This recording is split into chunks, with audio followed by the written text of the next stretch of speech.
মেয়েটির সুন্দর ডান্স দেখে সব দর্শক অবাক হয়ে হাততালি দিতে থাকে। কিন্তু হঠাৎ সবাই যখন আসল সত্যিটা দেখতে পায় তখন সবাই অবাক হয়ে যায়। আসলে এই মাস্টার শহরের সব মেয়েদের ডান্স পরীক্ষা করছিল এবং যার ডান্স সব থেকে সুন্দর হবে মাস্টার তাকে বেছে নিয়ে একটি বড় অনুষ্ঠানের মাধ্যমে তার ডান্স শহরের সব মানুষদের দেখাবে এবং তাকে অনেক টাকা পুরস্কৃত করবে। তবে এই প্রথম মেয়েটির ডান্স মাস্টারের একদম ভালো লাগে না। এরপর এই দ্বিতীয় মেয়েটি ডান্স করে কিন্তু তার ডান্স দেখেও মাস্টারের একদম ভালো লাগে না, এজন্য সে এই মেয়েটিকেও বাদ দিয়ে দেয়। এরপর এই 3 নম্বর মোটা মেয়েটি ডান্স করতে আসে, যার কারণে তার শরীরের ওজনে পুরো স্টেজ কেঁপে ওঠে। তখন মাস্টার রেগে গিয়ে তাকেও বাদ দিয়ে দেয় এবং কোনো মেয়ের ডান্সই মাস্টারের ভালো লাগেনি, এজন্য মাস্টারের অনুষ্ঠান করা হচ্ছে না। তাই সে মন খারাপ করে বাড়ি চলে যেতে শুরু করে। কিন্তু হঠাৎ মাস্টার রাস্তায় মিউজিকের শব্দ শুনতে পায় এবং তার মনে হতে থাকে কেউ একজন ডান্স করছে। এজন্য মাস্টার সেই মিউজিকের শব্দ শুনতে শুনতে একটি বাড়ির সামনে চলে যায় এবং সে জানালা দিয়ে দেখতে পায় কেউ একজন ডান্স করছে। এজন্য মাস্টার ল্যাম্পপোস্ট বেয়ে ওপরে উঠলে দেখতে পায়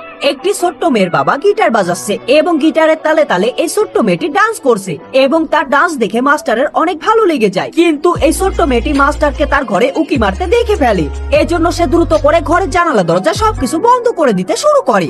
আর তখন মাস্টার নিজেই পরিচয় দিয়ে মেয়েটিকে তার অনুষ্ঠানে যাওয়ার জন্য রিকোয়েস্ট করে এবং তখন এই ছোট্ট মেয়েটি মাস্টারের প্রস্তাবে রাজি হয়ে যায়, কেননা তার স্বপ্ন ছিল সে একদিন বড় একটা ডান্সার হবে। এবং পরের দিন অনুষ্ঠানে এই ছোট্ট মেয়েটির বাবা গিটার বাজাতে থাকে এবং এই ছোট্ট মেয়েটি ডান্স করে এবং তার ডান্স দেখে শহরের সব দর্শকদের অনেক ভালো লেগে যায়, এজন্য তারা হাততালি দেয়। কিন্তু হঠাৎ করেই এই ছোট্ট মেয়েটির জামা ছিঁড়ে যায় এবং তার লোহার তৈরি খাঁচার মতো পা গুলো সবার সামনে বেরিয়ে আসে, কেননা এই ছোট্ট মেয়েটির 2টি পা ছিল না এবং তার ছোটবেলা থেকে ডান্সার হওয়ার স্বপ্ন, এজন্য সে হার না মেনে লোহার পা লাগিয়ে ঝুলে ঝুলে ডান্স করতো।